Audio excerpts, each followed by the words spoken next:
RTE Podcasts present the RTE Players' complete production of Ulysses from 1982. Episode 6, Hades. 11 a.m, 16th of June 1904. Prospect Cemetery, Glasnevin.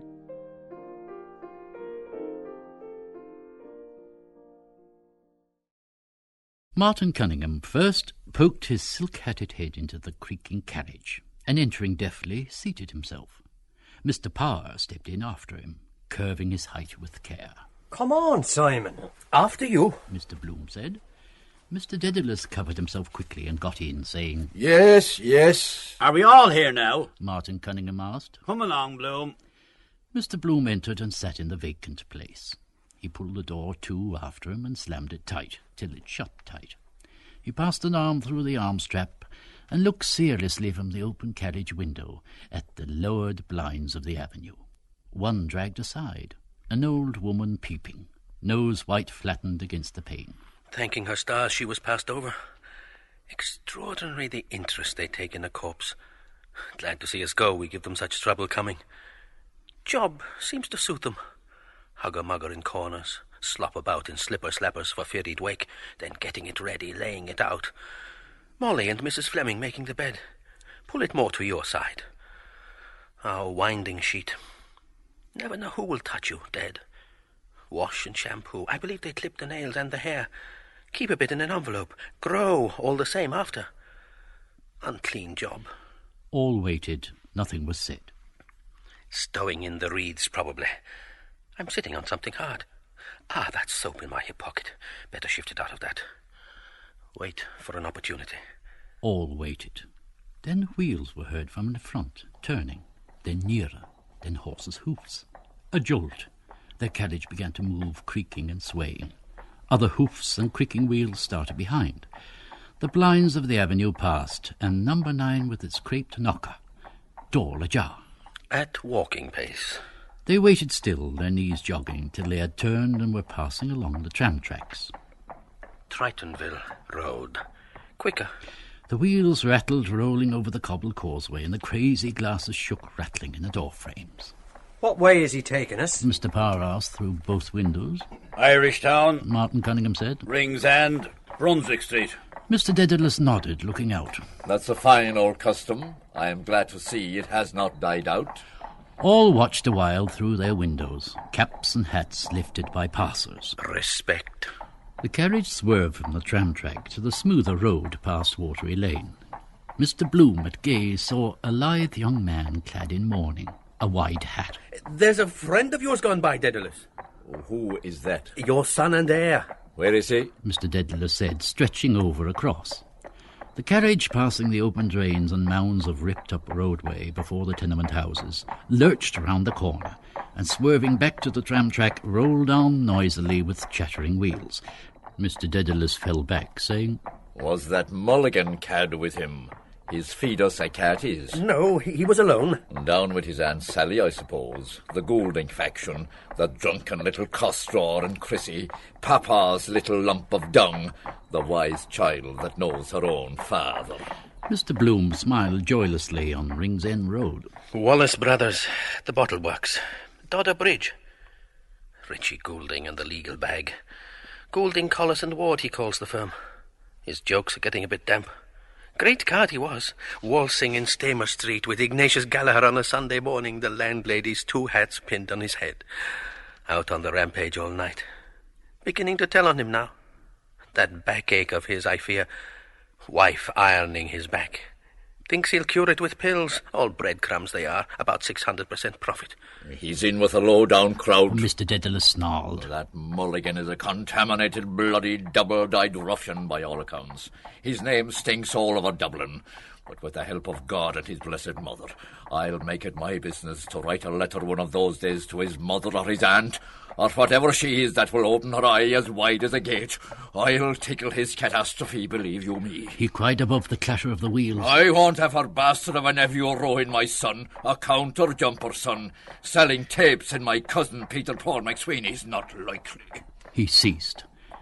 Mr. Bloom glanced from his angry moustache to Mr. Power's mild face and Martin Cunningham's eyes and beard, gravely shaking. Noisy, self-willed man, full of his son. He's right. Something to hand on.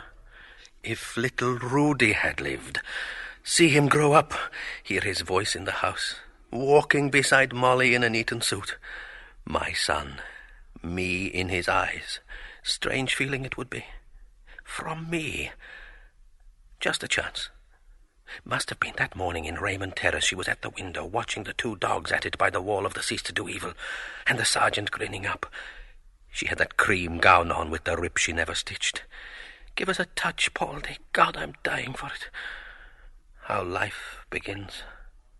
Got big then, had to refuse the Greystones concert. My son inside her. I could have helped him on in life. I could make him independent, learn German too. Are we late? Mr. Power asked. 10 minutes. Martin Cunningham said, looking at his watch. Molly. Millie, same thing, watered down. Her tomboy oaths, out-jumping Jupiter. Ye gods and little fishes. Still, she's a dear girl. Soon be a woman. Mullingar. Dearest Papley. Young student. Yes, a woman too. Life. The carriage heeled over and back, their four trunks swaying. Corny might have given us a more commodious yoke. Mr. Power said. He might, Mr. Dedalus said. if he hadn't that squint troubling him. Do you follow me? He closed his left eye. Martin Cunningham began to brush away crust crumbs from under his thighs. What is this in the name of God? Crumbs. Someone seems to have been making a picnic party here lately. Mr. Power said. All raised their thighs, eyed with disfavour the mildewed, buttonless leather of the seats. Mr. Dedalus, twisting his nose, frowned downward and said, Unless I'm greatly mistaken. What do you think, Martin? Oh, it struck me too. Martin Cunningham said. Mr. Bloom set his thigh down. Glad I took that bath. I feel my feet quite clean. But I wish Mrs. Fleming had done these socks better. Mr. Dedalus sighed resignedly. After all, it's the most natural thing in the world. Did Tom Kernan turn up? Martin Cunningham asked, twirling the peak of his beard gently. Yes, he's behind there with Ned Lambert and Hynes. And Corny Kelleher himself. At the cemetery. I met McCoy this morning. He said he'd try to come. The carriage halted short. What's wrong? We're stopped. Where are we? Mr. Bloom put his head out of the window. The Grand Canal. He said. Gasworks. Whooping cough, they say it cures. Good job Millie never got it. Poor children doubles them up black and blue in convulsions. Shame, really. Got off lightly with illness compared. Only measles. Flaxseed tea. Scarlatina, influenza epidemics. Canvassing for death. Don't miss this chance. Dog's home over there. Poor old Athos. Be good to Athos, Leopold, is my last wish. Thy will be done. We obey them in the grave. A dying scroll. He took it to heart, pined away. Quiet brute. Old men's dogs usually are. A raindrop spat on his hat. He drew back and saw an instant of shower spray dots over the grey flags. Apart. Curious. Like through a colander. I thought it would... My boots were creaking, I remember now. The weather is changing. A pity it did not keep up fine. Wanted for the country. There's the sun again coming out. Mr. Dedalus, peering through his glasses towards the veiled sun, hurled a mute curse at the sky. It's as uncertain as a child's bottom. We're off again. The carriage turned again its stiff wheels, and their trunks swayed gently. Martin Cunningham twirled more quickly the peak of his beard. Tom Kernan was immense last night, and Paddy Leonard taking them off to his face. Oh, draw him out, Martin. Mr. Power said eagerly. Wait till you hear him, Simon. On Ben Dollard singing of the Croppy Boy. Immense. Martin Cunningham said pompously. His singing of that simple ballad, Martin, is the most trenchant rendering I ever heard in the whole course of my experience. Trenchant. He's dead nuts on that. And the retrospective arrangement. Did you read Dan Dawson's speech? Martin Cunningham asked. I did nothing. Where is it? In the paper this morning. Mr. Bloom took the paper from his inside pocket. That book I must change for her. No. Later on, please. Mr. Bloom's glance travelled down the edge of the paper, scanning the deaths. Callan, Coleman, Dignam, Fawcett, Lowry, Norman, Peake. What Peake is that? Is it the chap who was in Crosby and Allane's? No. Sexton, Urbright. Inked characters fast fading on the frayed, breaking paper. Thanks to the little flower, sadly missed. To the inexpressible grief of his aged 88 after a long and tedious illness. Month's mind, Quinlan, on whose soul sweet Jesus have mercy. It is now a month since dear Henry fled to his home above in the sky, while his family weeps and mourns his loss, hoping some day to meet him on high. I tore up that envelope. Yes. Where did I put our letter after I read it in the bath? He patted his waistcoat pocket. There, all right. Dear Henry fled. Before my patients are exhausted. National School, Meads Yard. The Hazard. Only 2 there now, nodding, full as a tick. Too much bone in their skulls. The other trotting round with the fare. An hour ago I was passing there. The Jarvies raised their hats. The pointsman's back straightened itself upright suddenly against the tramway standard by Mr. Bloom's window. Couldn't they invent something automatic so that the wheel itself, much handier? Well, but that fellow would lose his job then. Well, but then another fellow would get a job making the new invention. Ancient concert rooms. Nothing on there. A man in a buff suit with a crepe armlet. Not much grief there. Quarter mourning. People in law, perhaps. They went past the bleak pulpit of St. Mark's, under the railway bridge, past the Queen's Theatre, in silence. Hoardings. Eugene Stratton. Mrs. Bandman Palmer. Could I go to see Leah tonight, I wonder? I said I. Oh, the Lily of Killarney. Elster Grimes Opera Company. Big, powerful change. Wet, bright bills for next week. Fun on the Bristol. Martin Cunningham could work a pass for the Gaiety. Have to stand a drink or two, as broad as it's long. He's coming in the afternoon. Her songs. Plastos. Sir Philip Crampton's memorial fountain bust. Who was he? How do you do? Martin Cunningham said, raising his palm to his brow in salute. He doesn't see us.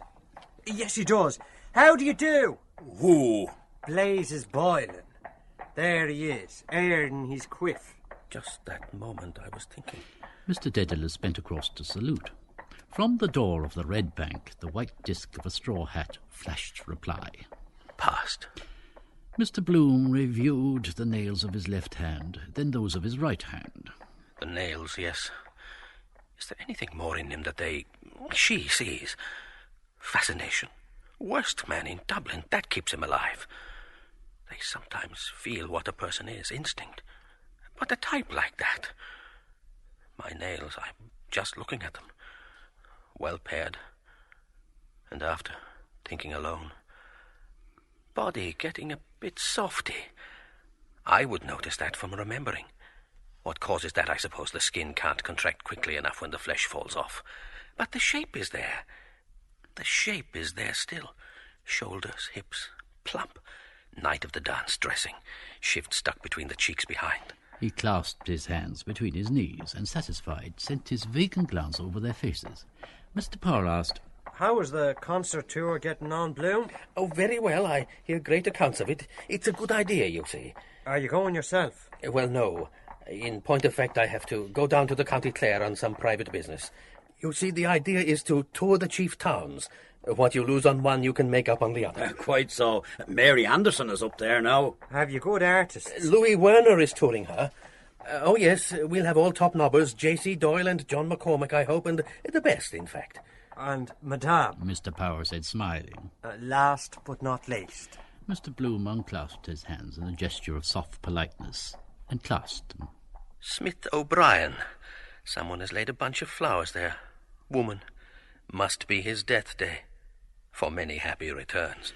The carriage, wheeling by Farrell's statue, united noiselessly their unresisting knees. A dull-garbed old man from the curbstone tended his wares, his mouth opening. 4 good aces for a penny. Wonder why he was struck off the rolls. At his office in Hume Street. Same house as Molly's namesake, Tweedy, Crown Solicitor for Waterford. Has that silk hat ever since. Relics of old decency. Mourning, too. Terrible come down, poor wretch. Kicked about like snuff at a wake. O'Callaghan on his last legs. And Madame. 11:20. Up. Mrs. Fleming is in to clean. Doing her hair, humming. Volio e non vorrei. No, vorrei e non. Looking at the tips of her hairs to see if they are split. Mi trema un poco il. Beautiful on that tray, her voice is. Weeping tone, a thrush, a throstle. There is a word, throstle, that expressed that. His eyes passed lightly over Mr. Power's good-looking face. Greyish over the ears. Madame. Smiling. I smiled back. A smile goes a long way. Only politeness, perhaps. Nice fellow. Who knows is that true about the woman he keeps? Not pleasant for the wife.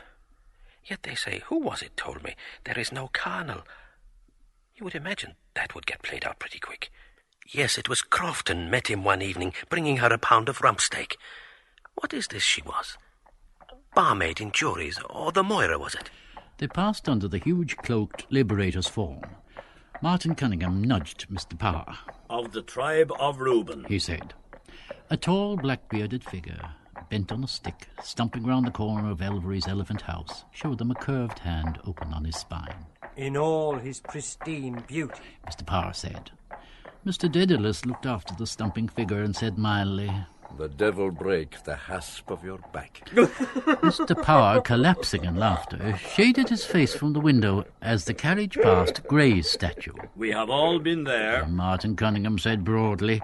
His eyes met Mr. Bloom's eyes. He caressed his beard, adding, Well, nearly all of us. Mr. Bloom began to speak with sudden eagerness to his companions' faces. That's an awfully good one that's going the rounds about Reuben J. and the Son. about the boatman. Yes, isn't it awfully good? What is that? I didn't hear it. There was a girl in the case, and he determined to send him to the Isle of Man out of harm's way. But when they were both... What? That confirmed bloody hobble-de-hoy, is it? Yes, they were both on the way to the boat, and he tried to drown. Drown, Barabbas. I wish to Christ he did. Mr. Power sent a long laugh down his shaded nostrils. No, the Son himself. Martin Cunningham thwarted his speech rudely. Reuben J. and the son were piking it down the quay next the river on their way to the Isle of Man boat, and the young chiseler suddenly got loose and over the wall with him into the Liffey. For God's sake, is he dead? Dead? Not he. A boatman got a pole and fished him out by the slack of the bridges, and he was landed up to the father on the quay, more dead than alive. Half the town was there. Yes, but the funny part is... And Reuben J. gave the boatman a florin for saving his son's life. A stifled sigh came from under Mr. Power's hand. Oh, he did, like a hero, a silver florin. Isn't it awfully good? 1 and 8pence, too much. Mr. Dedalus said dryly. Mr. Power's choked laugh burst quietly in the carriage. Nelson's Pillar, Oh, we had better look a little serious. Martin Cunningham said. Mr. Dedalus sighed. And then indeed, poor little Paddy wouldn't grudge us a laugh. Many a good one, he told himself. The Lord forgive me. Mr. Power said, wiping his wet eyes with his fingers. Poor Paddy. I little thought a week ago, when I saw him last, and he was in his usual health, that I'd be driving after him like this. He's gone from us. As decent a little man as ever wore a hat. He went very suddenly. Breakdown. Heart. He tapped his chest sadly. Blazing face, red hot. Too much John Barleycorn. Cure for a red nose. Drink like the devil till it turns Adelaide. A lot of money he spent colouring it. Mr. Power gazed at the passing houses with rueful apprehension. He had a sudden death, poor fella. The best death. Mr. Bloom said. Their wide-open eyes looked at him. No suffering, a moment and all is over. Like dying in sleep. No one spoke. Dead side of the street this. Dull business by day, land agents, temperance hotel, Falconer's railway guide, civil service college, guilds, Catholic club, the industrious blind. Why? Some reason, sun or wind, at night too, chummies and slavies. Under the patronage of the late Father Matthew. Foundation stone for Parnell. Breakdown. Heart. White horses with white frontlet plumes came round the rotunda corner galloping. A tiny coffin flashed by. In a hurry to bury. A mourning coach. Unmarried. Black for the married, piebald for bachelors, done for a nun. Sad. A child. A dwarf's face, mauve and wrinkled, like little Rudy's was. Dwarf's body, weak as putty. In a white-lined deal box. Burial-friendly society pays. Penny a week for a sod of turf. Our little beggar baby. Meant nothing, mistake of nature. If it's healthy, it's from the mother, if not the man. Better luck next time. Poor little thing. It's well out of it. The carriage climbed more slowly the hill of Rutland Square. Rattle his bones over the stones, only a pauper nobody owns. In the midst of life. But the worst of all is the man who takes his own life. Martin Cunningham drew out his watch briskly, coughed and put it back. The greatest disgrace to have in the family. Mr. Power added. Temporary insanity, of course. Martin Cunningham said decisively. We must take a charitable view of it. They say a man who does it is a coward. Mr. Dedalus said. It's not for us to judge. Martin Cunningham said. Mr. Bloom, about to speak, closed his lips again. Martin Cunningham's large eyes, looking away now. Sympathetic human man he is. Intelligent. Like Shakespeare's face. Always a good word to say. They have no mercy on that here, or infanticide. Refused Christian burial. They used to drive a stake of wood through his heart in the grave, as if it wasn't broken already. Yet sometimes they repent too late, found in the riverbed clutching rushes. He looked at me, and that awful drunkard of a wife of his, setting up house for her time after time, and then pawning the furniture on him every Saturday almost, leading him the life of the damned. Wear the heart out of a stone, that. Monday morning, start afresh, shoulder to the wheel. Lord, she must have looked a sight that night. Dedalus told me he was in there, drunk about the place and capering with Martin's umbrella. And they call me the jewel of Asia, the geisha. He looked away from me. He knows. Rattle his bones. That afternoon of the inquest, the red-labelled bottle on the table, the room in the hotel with hunting pictures, stuffy it was, sunlight through the slats of the Venetian blinds, the coroner's ears, big and hairy, boots giving evidence, thought he was asleep first, then saw like yellow streaks on his face. It slipped down to the foot of the bed. Verdict, overdose, death by misadventure. The letter for my son Leopold. No more pain. Wake no more. Nobody owns. The carriage rattled swiftly along Blessington Street. Over the stones. We are going the pace, I think. Martin Cunningham said. God grant he doesn't upset us on the road. Mr. Power said. I hope not. That'll be a great race tomorrow in Germany, the Gordon Bennett. Yes, by Jove. Mr. Dedalus said. That will be worth seeing, Faith. As they turned into Berkeley Street, a street organ near the basin sent over and after them a rollicking, rattling song of the halls. Has anybody here seen Kelly? Kelly. Dead March from Saul. He's as bad as old Antonio. He left me on my own-o. Pirouette. The Mater Misericordiae. Eccles Street, my house down there. Big place. Ward for incurables there. Very encouraging. Our Lady's Hospice for the Dying. Dead house handy underneath, where old Mrs. Reardon died. They look terrible, the women. A feeding cup and rubbing her mouth with the spoon. Then the screen round her bed for her to die. Nice young student that was, dressed that bite the bee gave me. He's gone over to the lying-in hospital, they told me. From one extreme to the other. The carriage galloped round the corner. Stopped. What's wrong now? A divided drove of branded cattle passed the windows, lowing, slouching by on padded hoofs, whisking their tails slowly on the clotted, bony croups. Outside them and through them ran raddle sheep bleating their fear. Emigrants. Mr. Power said. The drover's voice cried, his switch sounding on their flanks. Out of there! Thursday, of course. Tomorrow is killing day. Springers. Cuff sold them about 27 quid each. For Liverpool, probably. Roast beef for old England. They buy up all the juicy ones. And then the 5th quarter is lost. All that raw stuff, hide, hair, horns, comes to a big thing in a year. Dead meat trade. By-products of the slaughterhouses for tanneries, soap, margarine. Wonder if that dodge works now, getting dicky meat off the train at Clonsilla. The carriage moved on through the drove. I can't make out why the corporation doesn't run a tram line from the park gate to the quays. All those animals could be taken in trucks down to the boats. Instead of blocking up the thoroughfare. Quite right, they ought to. Yes, and another thing I often thought is to have municipal funeral trams like they have in Milan, you know. Run the line out to the cemetery gates and have special trams, hearse and carriage and all. Don't you see what I mean? Oh, that be damned for a story. Mr. Dedalus said. Pullman car and saloon dining room. A poor lookout for Corny. Mr. Power added. Why? Mr. Bloom asked, turning to Mr. Dedalus. Wouldn't it be more decent than galloping two abreast? Well, there's something in that. Mr. Dedalus grunted. And we wouldn't have scenes like that when the hearse capsized on Dunphy's and upset the coffin onto the road. That was terrible. Mr. Power's shocked face said. And the corpse fell about the road. Terrible. First round, Dunphy's. Mr. Dedalus said, nodding. Gordon Bennett Cup. Praises be to God. Martin Cunningham said piously. Boom! Upset. A coffin bumped out onto the road, burst open.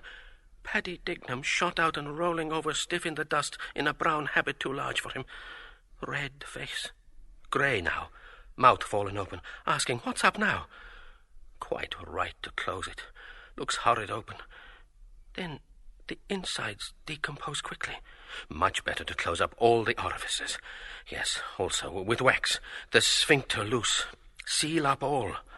Dunphy's. Mr. Power announced as the carriage turned right. Dunphy's corner. Mourning coaches, drawn up, drowning their grief. A pause by the wayside. Tip-top position for a pub. Expect we'll pull up here. On the way back to drink his health. Pass round the consolation. Elixir of life. But suppose now it did happen. Would he bleed if a nail, say, cut him in the knocking about? He wouldn't, I suppose. Depends on where. The circulation stops. Still, some might ooze out of an artery. It would be better to bury them in red, a dark red. In silence they drove along Phibsborough Road. An empty hearse trotted by, coming from the cemetery. Looks relieved. Cross Guns Bridge. The Royal Canal. Water rushed roaring through the sluices. A man stood on his dropping barge between clamps of turf. On the towpath by the loch, a slack-tethered horse. Aboard of the Bugaboo. Their eyes watched him. On the slow, weedy waterway he had floated on his raft coastward over Ireland, drawn by a haulage rope past beds of reeds, over slime, mud-choked bottles, carrion dogs. Athlone, Mullingar, Moy Valley. I could make a walking tour to see Millie by the canal, or cycle down, hire some old crock, safety. Wren had one the other day at the auction, but a lady's. Developing waterways. James McCann's hobby to row me o'er the ferry. Cheaper transit. By easy stages. Houseboats. Camping out. Also hearses to heaven by water. Perhaps I will, without writing, come as a surprise. Lee Slip, Clonsilla. Dropping down lock by lock to Dublin with turf from the Midland bogs. Salute. He lifted his brown straw hat, saluting Paddy Dignam. They drove on past Brian Boru House. Near it now. I wonder how is our friend Fogarty getting on? Better ask Tom Kiernan. How was that? Left him weeping, I suppose. Though lost to sight, to memory, dear. The carriage steered left for Finglas Road. The Stonecutter's Yard on the right. Last lap. Crowded on the spit of land, silent shapes appeared, white, sorrowful, holding out calm hands, knelt in grief, pointing. Fragments of shapes hewn, in white silence appealing. The best obtainable, Thomas H. Denany, monumental builder and sculptor.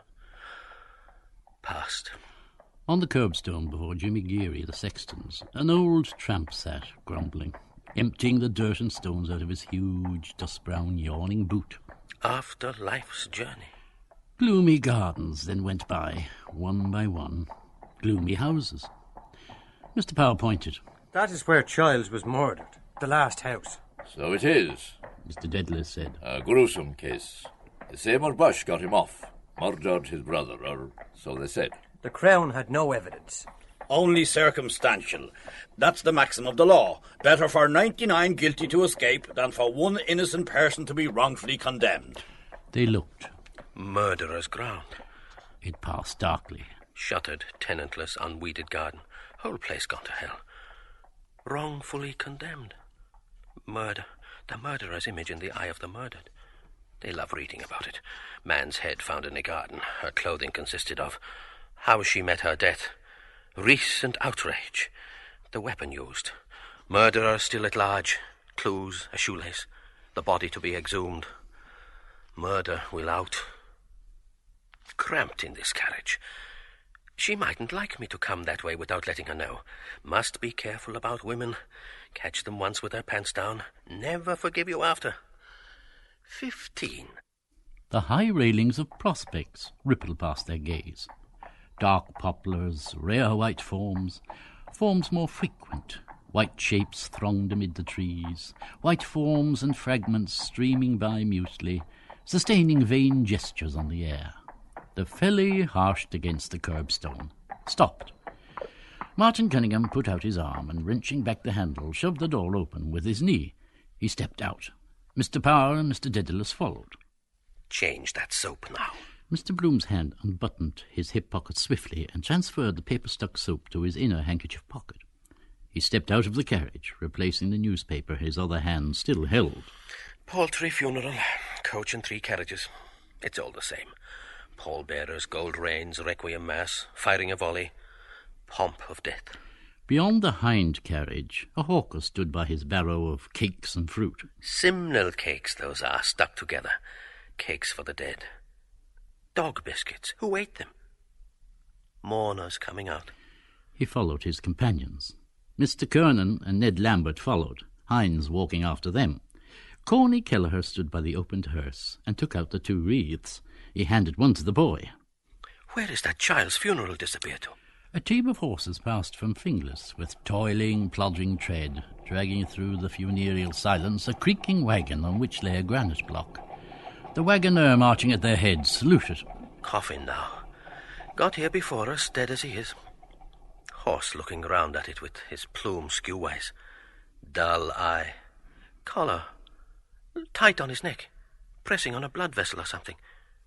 Do they know what they cart out here every day? Must be 20 or 30 funerals every day. Then Mount Jerome for the Protestants. Funerals all over the world, everywhere, every minute. Shoveling them under by the cartload, double quick. Thousands every hour. Too many in the world. Mourners came out through the gates. Woman and a girl. Lean-jawed harpy, hard woman at a bargain. Her bonnet awry. Girl's face stained with dirt and tears, holding the woman's arm, looking up at her for a sign to cry. Fish's face, bloodless and livid.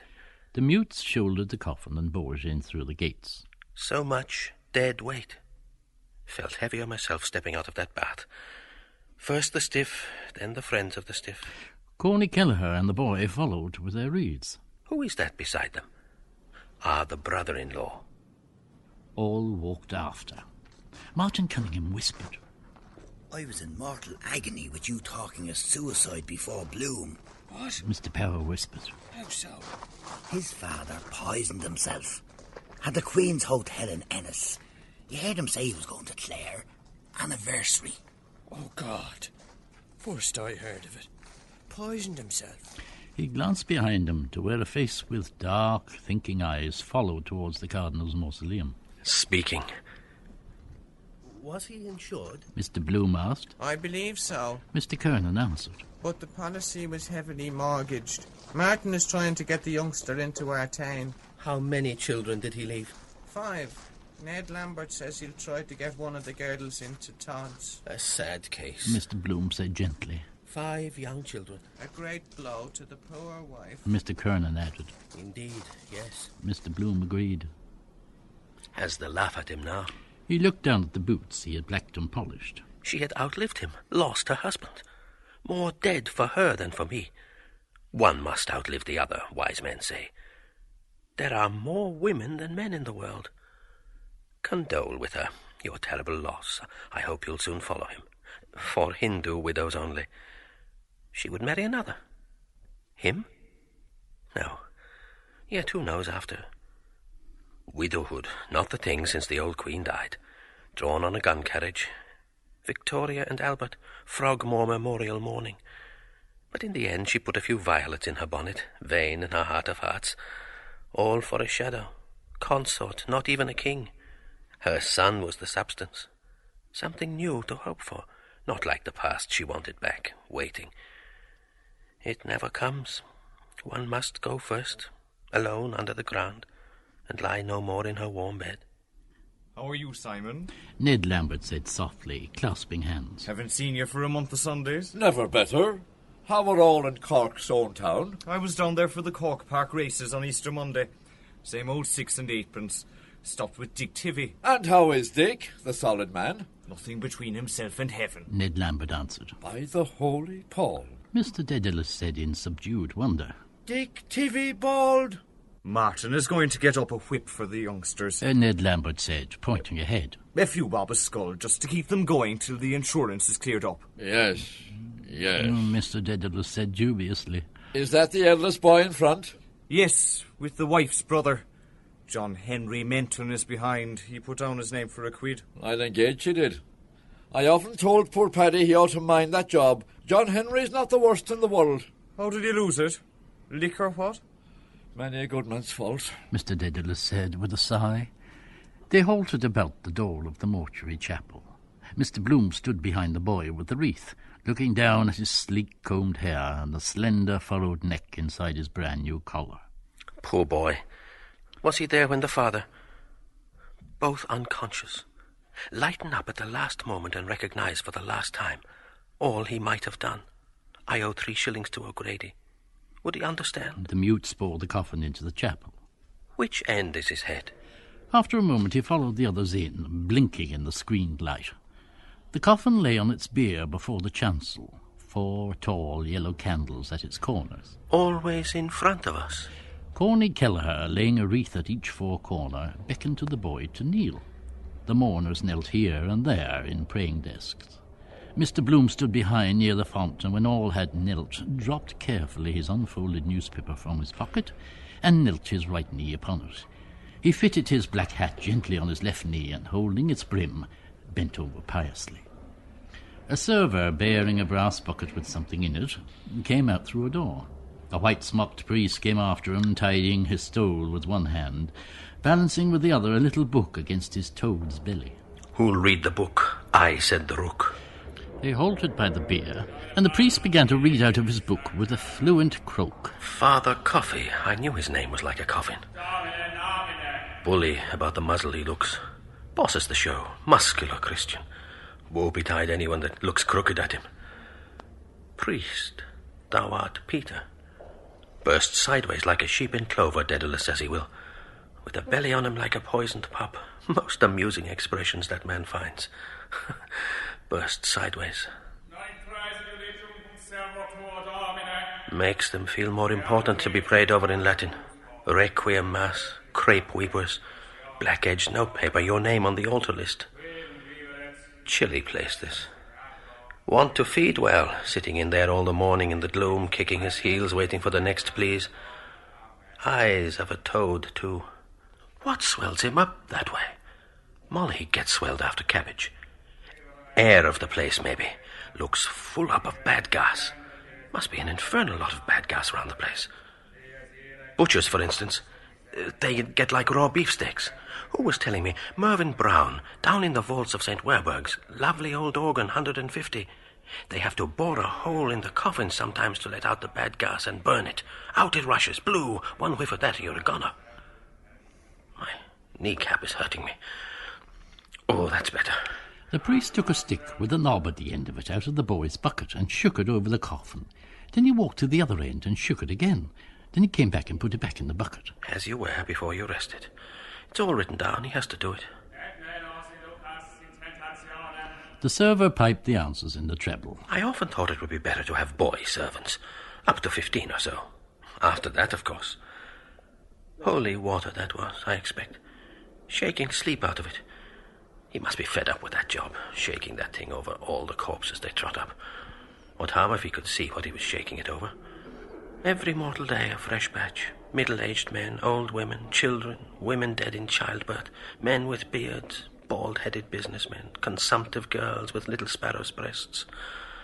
All the year round he prayed the same thing over them all, and shook water on top of them. Sleep. All on Dignam now. Said he was going to paradise, or is in paradise. Says that over everybody. Tiresome kind of a job, but he has to say something. The priest closed his book and went off, followed by the server. Corny Kelleher opened the side doors and the gravediggers came in, hoisted the coffin again and carried it out and shoved it on their cart. Corny Kelleher gave one wreath to the boy and one to the brother-in-law. All followed them out of the side doors into the mild grey air. Mr. Bloom came last, folding his paper again into his pocket. He gazed gravely at the ground till the coffin cart wheeled off to the left. The metal wheels ground the gravel with a sharp, grating cry, and the pack of blunt boots followed the barrow along a lane of sepulchres. The ree, the ra, the ree, the ra, the roo. Lord, I mustn't lilt here. The O'Connell Circle, Mr. Dedalus said about him. Mr. Power's soft eyes went up to the apex of the lofty cone. He's at rest in the middle of his people, old Dano. But his heart is buried in Rome. How many broken hearts are buried here, Simon? Her grave is over there, Jack. Mr. Dedalus said. I'll soon be stretched beside her. Let him take me whenever he likes. Breaking down, he began to weep to himself quietly, stumbling a little in his walk. Mr. Power took his arm.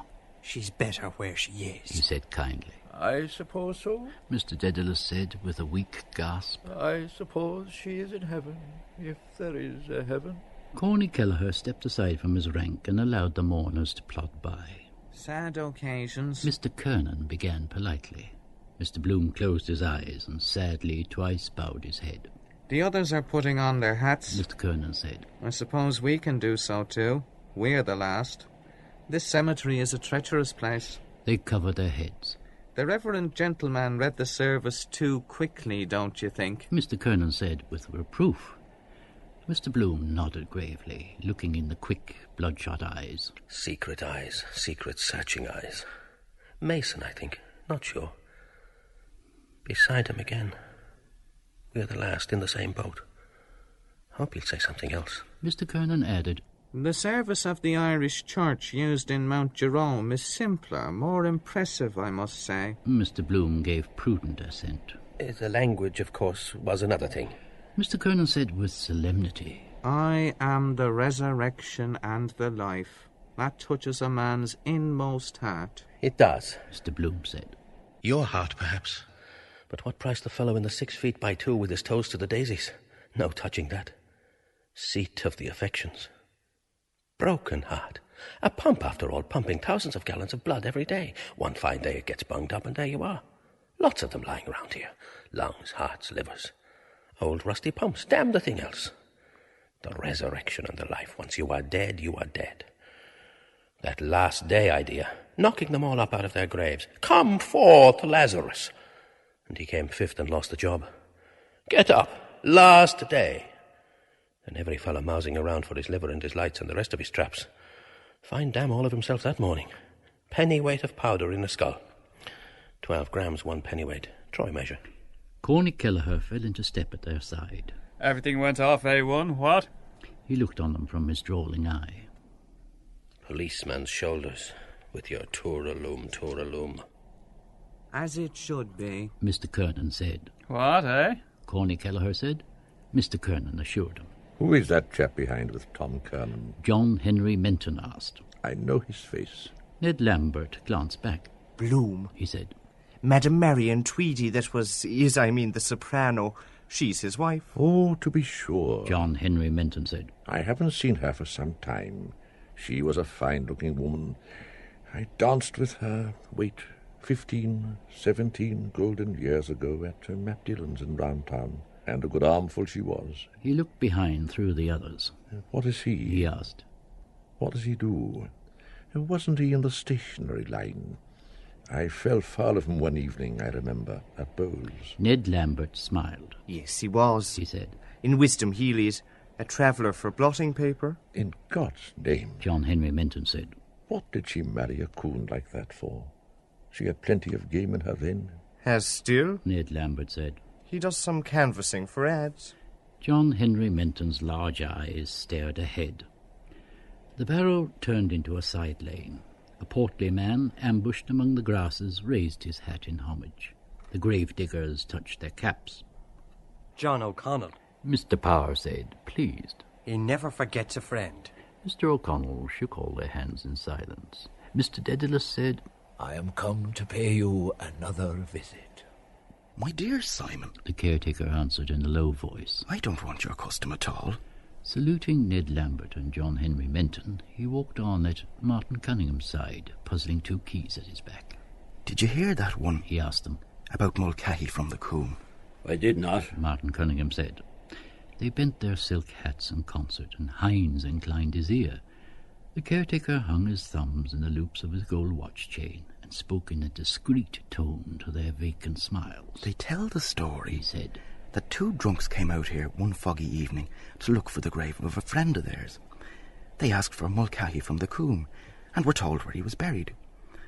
After traipsing about in the fog, they found the grave sure enough. One of the drunks spelt out the name, Terence Mulcahy. The other drunk was blinking up at a statue of our Saviour the widow had got put up. The caretaker blinked up at one of the sepulchres they passed. He resumed. And, after blinking up at the sacred figure, not a bloody bit like the man, says he. That's not Mulcahy, says he. Whoever done it.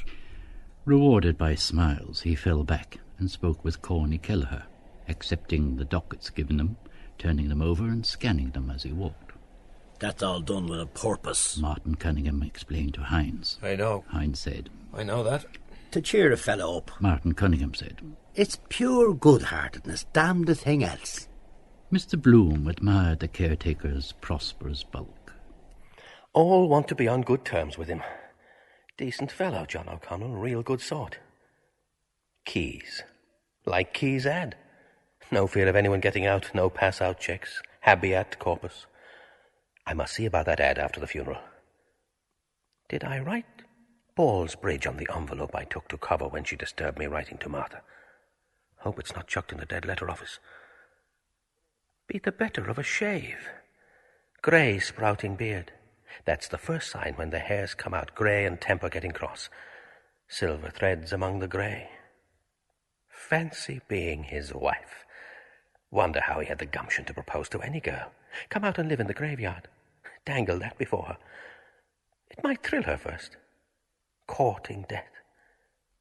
Shades of night hovering here, with all the dead stretched about. The shadows of the tombs when churchyards yawn, and Daniel O'Connell must be a descendant, I suppose. Who is this used to say he was a queer, breedy man, great Catholic all the same, like a big giant in the dark? Will-o'-the-wisp, gas of graves. Want to keep her mind off it to conceive at all. Women especially are so touchy. Tell her a ghost story in bed to make her sleep. Have you ever seen a ghost? Well, I have. It was a pitch-dark night. The clock was on the stroke of 12. Still, they'd kiss all right if properly keyed up. Whores in Turkish graveyards. Learn anything if taken young. You might pick up a young widow here. Men like that. Love among the tombstones. Romeo, spice of pleasure. In the midst of death we are in life. Both ends meet. Tantalizing for the poor dead. Smell of grilled beefsteaks to the starving gnawing their vitals. Desire to grig people. Molly wanting to do it at the window. 8 children he has anyway. He's seen a fair share go under in his time. Lying around him, field after field. Holy fields. More room if they buried them standing. Sitting or kneeling you couldn't. Standing, his head might come up some day above the ground, in a landslip with his hand pointing. All honeycombed the ground must be, oblong cells. And very neat he keeps it too, trim grass and edgings. His garden, Major Gamble calls Mount Jerome. Well, so it is. Ought to be flowers of sleep. Chinese cemeteries with giant poppies growing produce the best opium, Mastiansky told me. The botanic gardens are just over there. It's the blood sinking in the earth gives new life. Same idea. Those Jews, they said, killed the Christian boy. Every man his price. Well-preserved fat corpse, gentleman, epicure, invaluable for fruit garden. A bargain. By carcass of William Wilkinson, auditor and accountant, lately deceased, £3 13 and 6, with thanks. I dare say the soil would be quite fat with corpse manure, bones, flesh, nails, charnel houses.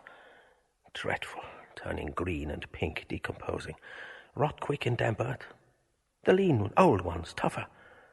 Then a kind of tallowy, a cheesy.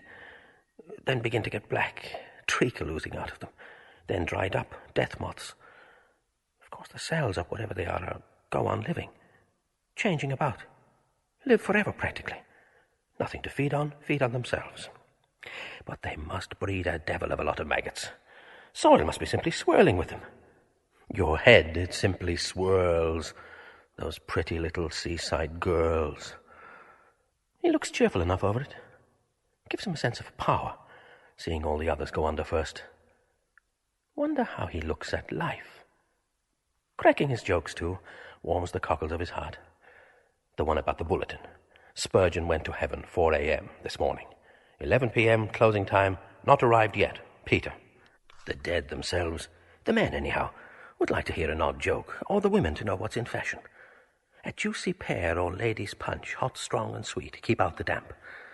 You must laugh sometimes, so better do it that way. Gravediggers in Hamlet shows the profound knowledge of the human heart. Daren't joke about the dead for 2 years at least. De mortuis nil nisi prius.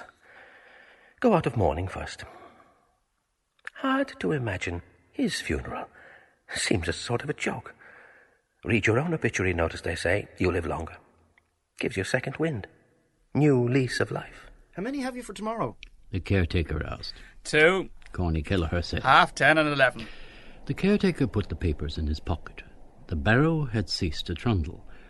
The mourners split and moved to each side of the hole, stepping with care round the graves. The gravediggers bore the coffin and set its nose on the brink, looping the bands round it. Burying him. We come to bury Caesar. His Ides of March or June. He doesn't know who is here or care. Now, who is that lanky-looking galoot over there in the Macintosh? Now, who is he, I'd like to know. Now, I'd give a trifle to know who he is. Always someone turns up you never dreamt of. A fella could live on his lonesome all his life. Yes, he could. Still, he'd have to get someone to sod him after he died. Or he could dig his own grave. We all do. Only man buries. No, ants, too. First thing strikes anybody. Bury the dead. Say Robinson Crusoe was true to life. Well, then, Friday buried him. Every Friday buries a Thursday, if you come to look at it.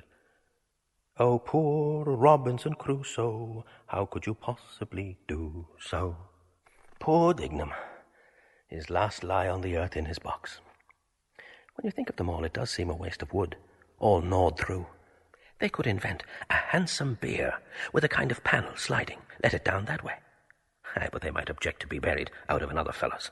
They're so particular, lay me in my native earth, bit of clay from the Holy Land. Only a mother and dead-born child ever buried in the one coffin. I see what it means, I see. To protect him as long as possible, even in the earth. The Irishman's house is his coffin. Embalming in catacombs, mummies, the same idea. Mr. Bloom stood far back, his hat in his hand, counting the bared heads. 12. I'm 13. No, the chap in the Macintosh is 13. Death's number. Where the deuce did he pop out of? He wasn't in the chapel, that I'll swear. Silly superstition, that about 13.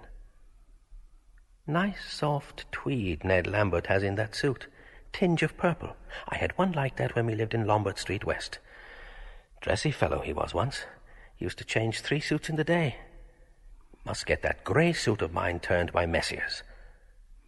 Hello? It's died. His wife.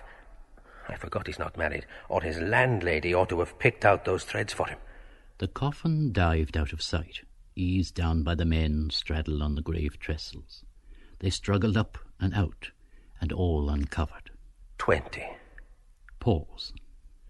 If we were all suddenly somebody else. Far away, a donkey brayed. Rain. No such ass. Never see a dead one, they say. Shame of death, they hide. Also poor Papa went away. Gentle, sweet air blew round the bared heads in a whisper. Whisper. The boy by the grave head held his wreath with both hands, staring quietly in the black open space. Mr. Bloom moved behind the portly, kindly caretaker. Well-cut frock coat. Weighing them up, perhaps, to see which will go next. Well, it is a long rest. Feel no more. It's the moment you feel. Must be damned unpleasant. Can't believe it at first. Mistake must be. Someone else. Try the house opposite. Wait, I wanted to. I haven't yet. Then, darkened death chamber. Light they want, whispering around you. Would you like to see a priest? Then, rambling and wandering. Delirium all you hid all your life. The death struggle. His sleep is not natural. Press his lower eyelid. Watching as his nose pointed, as his jaw sinking, are the soles of his feet yellow. Pull the pillow away and finish it off on the floor since he's doomed. Devil in that picture of sinner's death, showing him a woman dying to embrace her in his shirt. Last act of Lucia, shall I never more behold thee? Bam! Expires. Gone at last. People talk about you a bit. Forget you. Don't forget to pray for him. Remember him in your prayers. Even Parnell, Ivy Day dying out. Then they follow, dropping into a hole one after the other. We are praying now for the repose of his soul, hoping you're well and not in hell. Nice change of air, out of the frying pan of life into the fire of purgatory. Does he ever think of the hole waiting for himself? They say you do when you shiver in the sun, someone walking over it. Call boy's warning, near you. Mine, over there towards Finglas, the plot I bought. Mama, poor Mama and little Rudy. The gravediggers took up their spades and flung heavy clods of clay in on the coffin. Mr. Bloom turned his face.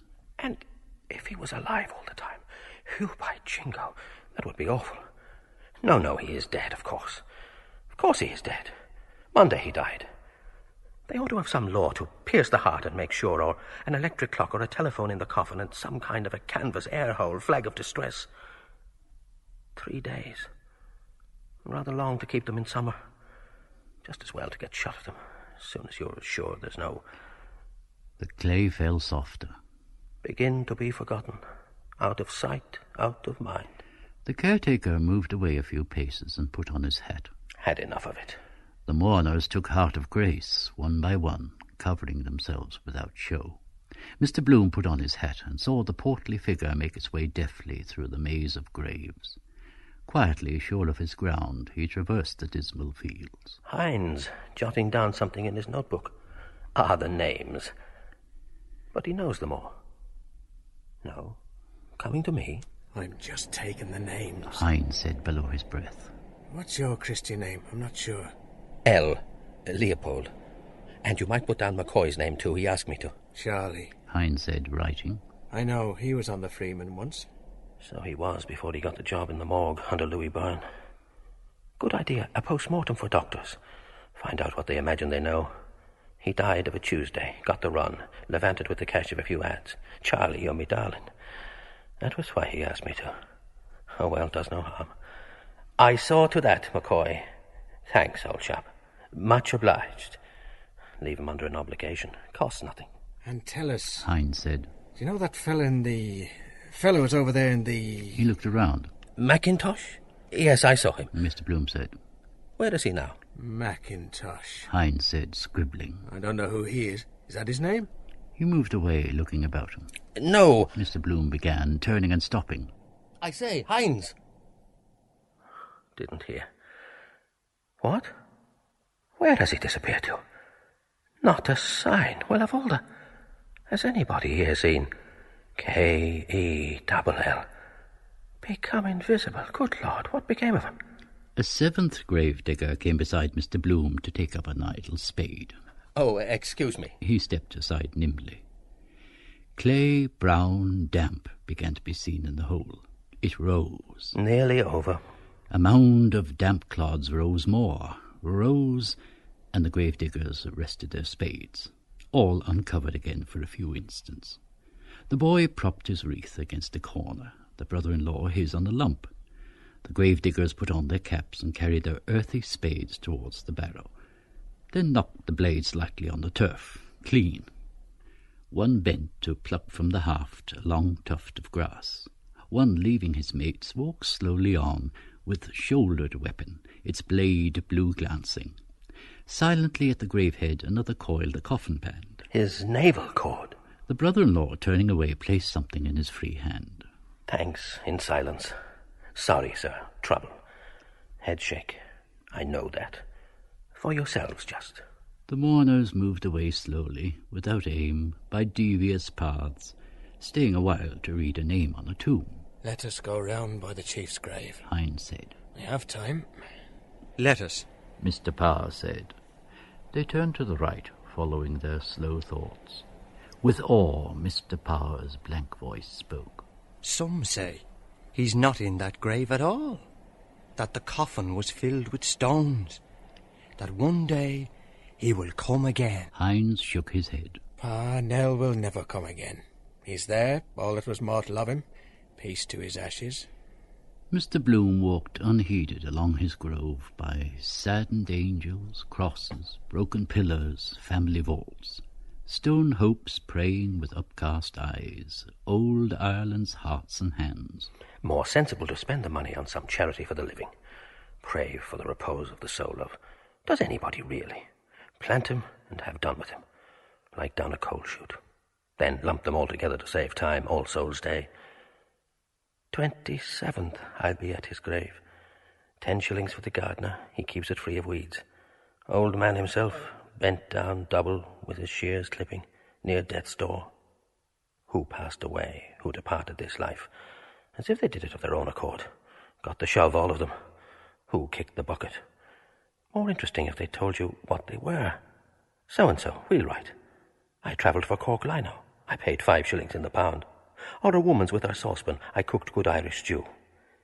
Eulogy in a country churchyard it ought to be, that poem of, whose is it, Wordsworth or Thomas Campbell? Entered into rest, the Protestants put it. Old Dr. Murrins, the great physician, called him home. Well, it's God's acre for them. Nice country residence, newly plastered and painted. Ideal spot to have a quiet smoke and read the church Times. Marriage ads they never try to beautify. Rusty reeds hung on knobs. Garlands of bronze foil. Better value that for the money. Still, the flowers are more poetical. The other gets rather tiresome, never withering, expresses nothing. Immortelle. A bird sat tamely perched on a poplar branch. Like stuffed. Like the wedding present Alderman Hooper gave us. Whew, not a budge out of him. Knows there are no catapults to let fly at him. Dead animal. Even sadder. Silly Millie burying the little dead bird in the kitchen matchbox. A daisy chain and bits of broken chainies on the grave. The Sacred Heart, that is. Showing it. Heart on his sleeve. Ought to be sideways and red it should be painted, like a real heart. Ireland was dedicated to it, or whatever that. Seems anything but pleased. Why this infliction? Would birds come then and peck like the boy with the basket of fruit, but he said no, because they ought to have been afraid of the boy. Apollo, that was. How many? All these here once walked round Dublin. Faithful departed. As you are now, so once were we. Besides, how could you remember everybody? Eyes, walk, voice. Well, the voice, yes. Gramophone. Have a gramophone in every grave, or keep it in the house. After dinner on a Sunday. Put on poor old great-grandfather. Crack. Hello, hello, hello. Am awfully glad, crack. Awfully glad to see you again. Hello, hello. Am awfully... Remind you of the voice like the photograph reminds you of the face. Otherwise you couldn't remember the face after 15 years, say. For instance, who... For instance, some fellow that died when I was in Wisdom Healy's. A rattle of pebbles. Wait, stop. He looked down intently into a stone crypt. Some animal. Wait, there he goes. An obese grey rat toddled along the side of the crypt, moving the pebbles. An old stager. Great-grandfather. He knows the ropes. The grey alive crushed itself in under the plinth, wriggled itself in under it. Good hiding place for treasure. Who lives there? I laid the remains of Robert Emery. Robert Emmet was buried here by torchlight, wasn't he? Making his rounds. Tail gone now. One of those chaps would make short work of a fellow. Picked the bones clean, no matter who it was. Ordinary meat for them. A corpse's meat gone bad. Well, and what's cheese? Corpse of milk. I read in that Voyages in China that the Chinese say a white man smells like a corpse. Cremation better. Priests dead against it, deviling for the other firm. Wholesale burners and Dutch oven dealers. Time of the plague, quicklime fever pits to eat them. Lethal chamber, ashes to ashes. Or bury at sea. Where is that Parsi Tower of Silence? Eaten by birds. Earth, fire, water. Drowning, they say, is the pleasantest. See your whole life in a flash. But being brought back to life, no.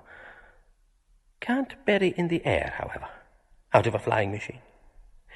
Wonder, does the news go about whenever a fresh one is let down? Underground communication. We learned that from them. Wouldn't be surprised. Regular square feed for them. Flies come before he's well dead. Got wind of Dignam. They wouldn't care about the smell of it. Salt-white, crumbling mush of corpse. Smell. Taste like raw white turnips. The gates glimmered in front.